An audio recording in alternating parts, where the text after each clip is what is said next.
సింధూరం కార్యక్రమానికి తిరిగి స్వాగతం.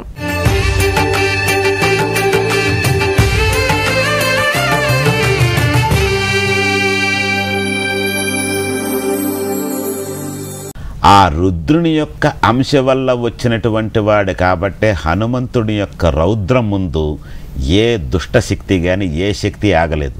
అసలు ఆంజనేయ స్వామికి అంటే అంటే రౌద్రం వస్తూ ఉంటుంది. ఎందువల్లంటే ఆ రుద్రాంశ సంభూతుడు కాబట్టి. మీరు ఎప్పుడన్నా చూసుకోండమ్మా, రుద్రుడు ఎప్పుడూ కూడా నిరాడంబరంగా సంతోషంగా స్థిరచిత్తంతో నవ్వుతూ నీలకంఠుడు ఉంటాడు. కానీ ఆయన్ని పూజించే భక్తులు కానీ ఆయన అంశతో వచ్చినటువంటి మనుషులు కానీ దేవతలు కానీ వీళ్ళందరూ కూడా రౌద్రంతోనే ఉంటారమ్మా. రౌద్రం అంటే అనవసరంగా ఏమాత్రం కోపం రాదు, కానీ ఏదన్నా పొరపాటునే జరిగితే మాత్రం విపరీతమైనటువంటి రౌద్రానికి లోనవుతూ ఉంటారు. కాబట్టి ఈశ్వరుని యొక్క తపస్సు కానీ యజ్ఞయాగాది క్రతువులు కానీ ఎవరు చేస్తున్నా ఏ మునీశ్వరులైనా కూడా అందుకే ఎక్కువగా ఆగ్రహంతో ఉండేవాళ్ళు. అలాంటి రుద్రాంశ సంభూతుడు ఆయన అంశ వల్ల జన్మించినటువంటి ఈ హనుమంతుల వారు కేసరి ఈ అంజనాదేవికి ఉద్భవించారు కాబట్టే సకల దేవతల యొక్క వరాల వల్ల అంతటి అత్యుత్తమమైనటువంటి చిరంజీవిత్వాన్ని పొందగలిగాడు. మనకి చిరంజీవులు 8 మంది ఉన్నారంటారు. ఎవరయ్యా అంటే అశ్వత్థామ, బలి, అశ్వత్థామ బలిర్వ్యాసో హనుమాన్శ్చ విభీషణ కృపః పరశురామశ్చ సప్తైతే చిరజీవన. 7 చిరంజీవులు ఉండేవాళ్ళటమ్మా. సప్తైతాం సంస్మరే నిత్యం మార్కండేయమధాష్టమం. మార్కండేయుడు 8వ వాడు. ఈ విధంగా 8 మంది చిరంజీవుల్లో హనుమంతుల వారు కూడా ఈ విధంగా అయ్యాడంటే ఆ రుద్రాంశ సంభూతుడైనటువంటి ఆ ఈశ్వరుని యొక్క అనుగ్రహం వల్ల ఉద్భవించాడు కాబట్టి ఈయన రుద్రాంశ సంభూతుడయ్యాడు కాబట్టే ఆయనకి పంచముఖుడు అంటారు. ఈశ్వరుడు కూడా పంచముఖుడే, అలాగే ఆంజనేయ స్వామి కూడా పంచముఖుడే. కాబట్టి రుద్రాంశ సంభూతుడు అనడానికి ఈ 2 దగ్గర పోలికలుగా ఉన్నాయి. కాబట్టి పంచముఖుడైనటువంటి ఆంజనేయ స్వామిని ఆరాధించిన, పంచముఖుడైనటువంటి ఈశ్వరుని యొక్క ఆరాధన చేసిన ఈ హనుమంతుల వారు కానీ పరమేశ్వరుడు కానీ చాలా సంతోషంతో ఆ భక్తుల యొక్క ఇచ్ఛని, కార్యాన్ని, కార్యక్రమాన్ని నిర్విఘ్నంగా నెరవేర్చడానికి దోహదపడుతుంది వీళ్ళు చేసేటువంటి ధ్యాన, ఆవాహనాది పూజా కార్యక్రమాలు. అలాగే గురుగారు, మనం ఇందాక సింధూరం గురించి మాట్లాడుకున్నాం కదా, మరి అది పురుషులే ధరించాలా లేక స్త్రీలు కూడా ధరించవచ్చు అంటారా? చక్కగా ధరించవచ్చమ్మా. స్త్రీలు పురుషులే కాదు, బాలలు, వృద్ధులు ఎవరైనా సరే హనుమంతుని యొక్క అనుగ్రహం పొందాలి కోరుకునేటువంటి వాళ్ళు ఎవరైనా సరే ఈ సింధూరాన్ని ధరించవచ్చును. కాకపోతే స్త్రీలు అనేవాళ్ళు ఆ 4 రోజులు ఉన్నటువంటి సమయం, ఏవైతే ఇంట్లోకి రాకూడనటువంటి సమయం ఉంటుందో ఆ సమయంలో మాత్రం ధరించకూడదమ్మా. మిగిలిన ఏ సమయంలో అయినా సరే తప్పకుండా హనుమంతుల వారి యొక్క సింధూరం ధరించడం వలన స్త్రీలకు ఉన్నటువంటి బహిర్గతంగా అంటే బయట కానీ ఇంట్లో కానీ ఏదన్నా మానసికమైనటువంటి భయాందోళనలు ఏవైనా ఉన్నా సరే, అలాగే సింధూరం ధరించినందువల్ల అర్ధరాత్రి సమయంలో బాలలకు కానీ బాలికలకు కానీ భార్యాభర్తలు కానీ ఇలాంటి వాళ్ళకి ఏదైనా పీడకలలు ఇలాంటివి ఏమన్నా ఉన్నా సరే ఈ సింధూర ధారణ వల్ల ఏమాత్రం ఆ పీడకల యొక్క ఫలితం కానీ దుష్ఫలితం కానీ వీడి మీద ప్రభావం చూపించదు. అలాగే ఉదయం నుంచి ఈ స్వామివారి యొక్క సింధూరం, ఏ దేవతా విగ్రహారాధన చేసినటువంటి సింధూరం కానీ కుంకుమ కానీ విభూతి కానీ దీక్షాపరంగా ధరించినటువంటి భక్తుడు దానికి తగ్గట్టుగా తాను నడుచుకున్నంతసేపు ఏ ఒక్క మనిషికి కూడా శారీరకమైనటువంటి ఇబ్బంది ఏమాత్రం ఉండదమ్మా. కాకపోతే దైవారాధన చేసినటువంటి సమయం ఉదయం పూట ఏ విధంగా చేస్తామో, ఏ సమయంలో చేయవలసిన పనులు ఆ సమయంలో మనిషి నిర్దిష్ట ప్రమాణంగా ఏ విధంగా చేస్తూ ఉంటాడో, ఏ సమయంలో ధరించాలో ఆ సమయంలో మాత్రమే ధరించాలి. ఆ సమయం ఏదయ్యా అని చెప్పానంటే పూజ చేసిన తర్వాత ఈ స్వామివారి యొక్క సింధూరం ఏ సమయంలో సూర్యాస్తమయం వరకు కూడా ధరించవచ్చును. సూర్యాస్తమయం వరకు కూడా దాని యొక్క ఫలితం, పవరు ఈ మనిషి యొక్క శరీరం మీద ఉంటుందమ్మా. అలాగే గురువుగారు, మరి ఆంజనేయ స్వామి చాలీసా అలాంటివి మనం ఇప్పుడు ఒక 108 రోజులు చదవాలి అని అలా పెట్టుకొని ఒకవేళ మధ్యలో ఆపినట్లయితే, కొన్ని రోజుల తర్వాత దాన్ని చదివినట్లయితే వాటి వల్ల ఫలితాలు రాకుండా ఉండడం అలా ఏమైనా జరుగుతుందా? ఉండదమ్మా, చక్కగా వస్తుంది. ఎందుకంటే మనం చేసేటువంటి కార్యక్రమం ఏదైతే చాలీసా కానీ ధ్యానం కానీ శ్లోకాలు కానీ పూజలు కానీ ప్రతి మనిషి కూడా ఆది దైవిక ఆది భౌతిక, ఆధ్యాత్మిక 3 రకాలైనటువంటి ఇబ్బందులను మనిషి ఎదుర్కొంటూ ఉంటాడమ్మా. ఇలాంటి ఇబ్బందులు ఎదుర్కొన్నప్పుడు ఆ మనిషి తన యొక్క పరిస్థితిని స్వామివారి దగ్గర విన్నవించుకొని, ఈ పరిస్థితుల్లో నేను చేయలేకపోయాను, నా అపరాధాన్ని క్షమించు అని చెప్పిన ఏ భక్తుడైతే చేయగలుగుతాడో తప్పకుండా ఆ పూజకి అంతగా రెట్టింపు ఫలితం ఉంటుంది. కానీ సగంలో ఆపేసి మనం వెళ్ళిపోయా అంటే అన్నెసెసరీ, అంటే ఎలాంటి అంటే కారణం లేనటువంటి కారణాల గురించి పూజ ఆపితే మాత్రం దాని దానిలో ఫలితం ఉండదమ్మా. ఇప్పుడు సపోజు ఒక పూజా కార్యక్రమం జరుగుతోంది, తెలిసినటువంటి మనిషి కానీ బంధువుల్లో కానీ ఎవరికైనా సరే ఏదన్నా చాలా ఇబ్బంది వచ్చింది, తప్పనిసరి పరిస్థితుల్లో అక్కడికి వెళ్ళాలి. ఆధ్యాత్మికంగా అంటే ఆది భౌతికంగా ఈ విషయాన్ని మనం పరిశీలించాలి. తప్పనిసరి పరిస్థితుల్లో అక్కడికి వెళ్ళాల్సి వచ్చినప్పుడు ఆ పూజ ఆపేసి మాత్రమే వెళుతూ ఉంటారు ఒక్కోసారి. కానీ కొంతమంది దృఢచిత్తులు ఏంటయ్యా అని చెప్పారంటే వాటిని కూడా వదలకుండా అక్కడే కూర్చొని చేయగలుగుతారు. అసలు దీక్షన్నా పూజన్నా అలాగే చేయాలమ్మా. అనేక రకాలైనటువంటి పరీక్షలు మనకు వస్తూనే ఉంటాయి. ఎగ్జామ్ రాసేటువంటి విద్యార్థికి ఎగ్జామ్ హాల్లోకి వెళ్ళేసరికి ఎప్పుడు ఆయన చదివినవి వస్తాయి, వాడు చదవనివి కూడా క్వశ్చన్స్ వస్తూ ఉంటాయి.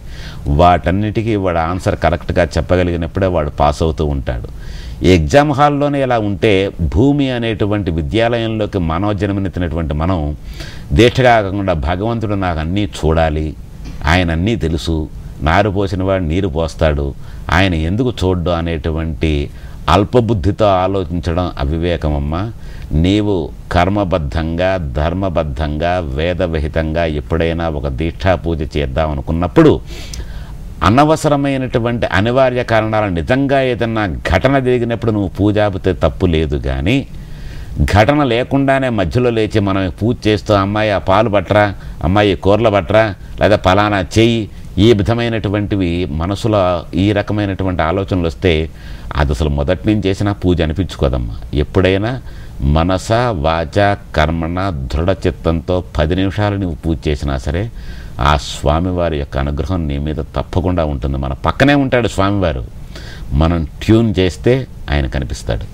అలాగే గురుగారు, మరి ఆంజనేయ స్వామికి ఎన్ని ప్రదక్షిణలు చేస్తే మంచిదంటారు? ఇప్పుడు నవగ్రహాలకి మామూలుగా 9 ప్రదక్షిణలు చేస్తాం కదా, అలానే ఆంజనేయ స్వామికి కూడా అలా ఏమైనా?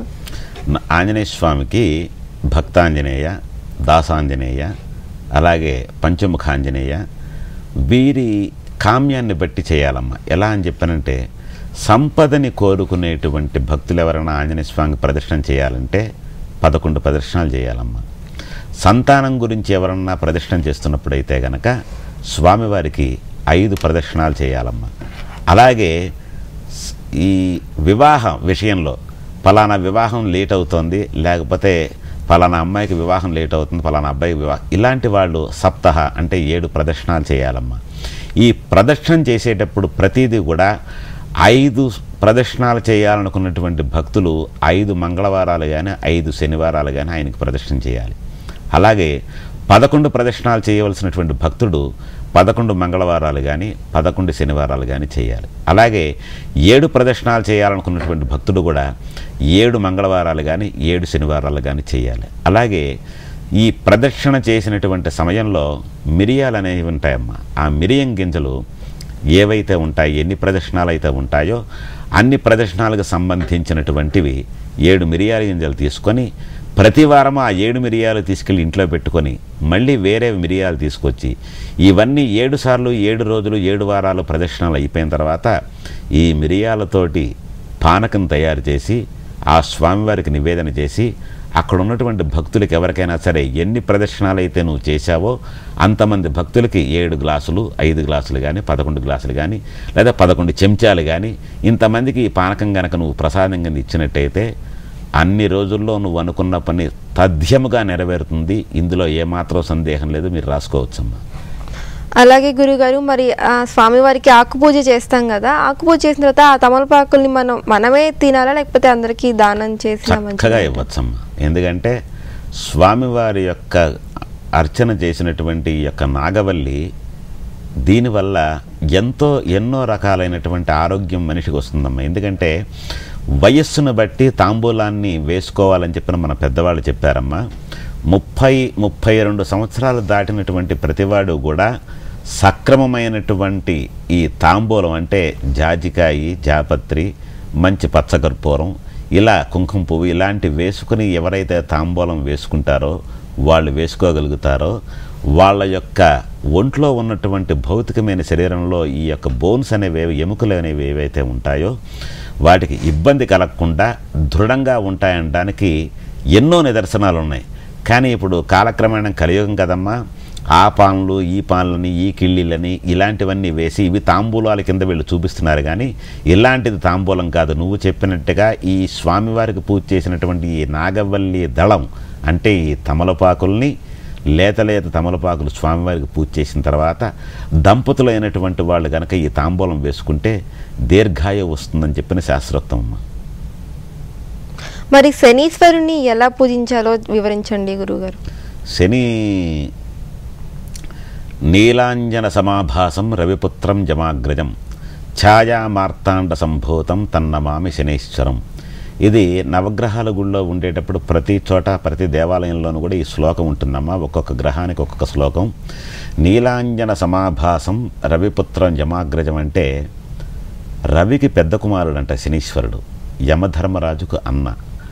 అటువంటి మహా ఉత్కృష్టమైనటువంటి ఎంతో ఎంతో అనుగ్రహం ఇచ్చేటువంటి ఈ యొక్క శనీశ్వరుణ్ణి శనివారం నాడు స్వామివారికి ఇష్టమైనటువంటి వారం కాబట్టి శనీశ్వరుడికి మాత్రమే 19 ప్రదక్షిణాలు చేయాలమ్మా. ఇలా 19 ప్రదక్షిణాలు చేసిన తర్వాత ఆ శని ధ్యానం ఏదైతే శ్లోకం ఉందో దాన్ని 19 సార్లు మనం జపం చేసుకోగలగాలి. ఈ ప్రకారంగా శనీశ్వరుని యొక్క ఆరాధన చేయాలి. అలాగే నవగ్రహాల్లో ఒక్కొక్క గ్రహానికి ఒక్కొక్క సంఖ్య ఉందమ్మా.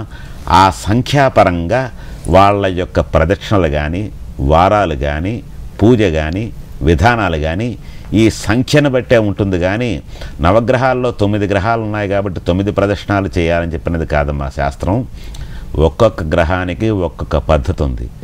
సూర్యునికి 6 సార్లు ప్రదక్షిణ చేయాలమ్మా, చంద్రుడికి 10 సార్లు చేయాలి, అలాగే కుజుడికి 7 సార్లు ప్రదక్షిణ చేయాలి, అలాగే బుధుడికి 17 సార్లు చేయాలి, బృహస్పతికి 16 సార్లు చేయాలి, శుక్రుడికి 20 సార్లు చేయాలి, శనీశ్వరుడికి 19 సార్లు ప్రదక్షిణం చేయాలి, అలాగే రాహువుకి 18 సార్లు, కేతువుకి 7 సార్లు. ఎందుకంటే మంత్రపూర్వకంగా, వేదపూర్వకంగా వీరి యొక్క సంఖ్యల్ని ప్రపంచానికి ఋషిప్రోక్తంగా వివరించారు. ఈ ప్రకారం ఎవరైతే చేస్తారో వీళ్ళు ఈ ప్రదక్షిణం చేసిన టైంలో ఏ యొక్క బాధ వల్ల, ఇబ్బంది వల్ల ఈ గ్రహస్థితి మనకి పరిపూర్ణంగా లేదు అని అనుకుంటున్నటువంటి వాళ్ళు ఉంటారో వాళ్ళు ఈ ప్రదక్షిణాది కార్యక్రమాలు చేయడం వల్ల, అంటే ఆర్థికంగా పూజాది కార్యక్రమాలు నిర్వర్తించలేనటువంటి వాళ్ళు ఈ ప్రకారం చేయగలిగినప్పుడు ఆ గ్రహముల యొక్క ప్రభావం అంత తీవ్రంగా ఉండకుండా కాస్త మనకి మనశ్శాంతిని, శారీరకమైనటువంటి దృఢచిత్తాన్ని ఇవన్నీ కూడా ప్రసాదింపజేస్తుందమ్మా. మా సందేహాలకు నివృత్తినిచ్చేందుకు ధన్యవాదాలు గురువుగారు. ఇది ఇవాళ పూజా ఫలం కార్యక్రమం. రేపటి పూజా ఫలం కార్యక్రమంలో మళ్ళీ కలుసుకుందాం. నమస్కారం.